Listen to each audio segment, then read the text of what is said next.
On time. Bleu, bleu, bleu, bleu. Ouais, mon poteau, ouais, mon copain. Mon copain. Mais ça, putain, je suis vraiment une merde.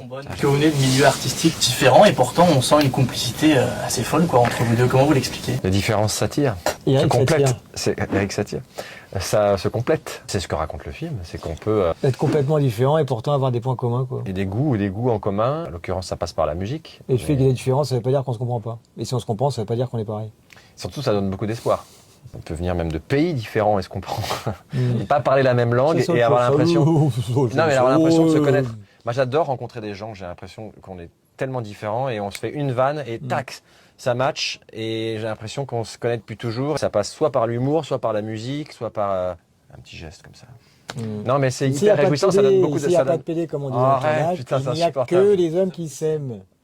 Ah, tu l'as retenu. Ouais, mon poteau, ouais, mon copain. Mon copain. Mais ça, et du coup... Benjamin, vous avez... Benjamin. Va dire ça. Comment vous avez dit? Benjamin. Benjamin. Ouais, c'est ça. La gamine.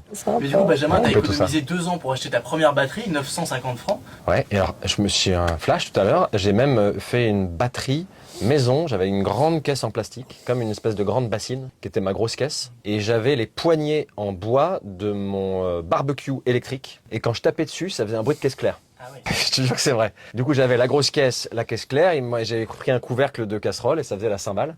C'était bien laid comme son, mais ça faisait la blague. Et puis j'ai quand même fini par économiser 950 francs, parce que je suis un ancêtre, pour m'acheter une Pearl Export, ma première batterie. T'as dû leur casser les oreilles à tes frères et sœurs. Hein. Oh là là là là. Et Pierre, toi tu dis mon premier amour c'est le piano et le cinéma c'est ma maîtresse. Ouais. C'était pour dire un truc intéressant. Ça allait pas tant que ça, si. J'ai commencé à 5 ans et après j'ai continué jusqu'à mes 35 ou 36, je sais même plus quel âge j'ai. Franchement, Je sais pas. tu fais 35. Non, je fais 25 après dans la gueule.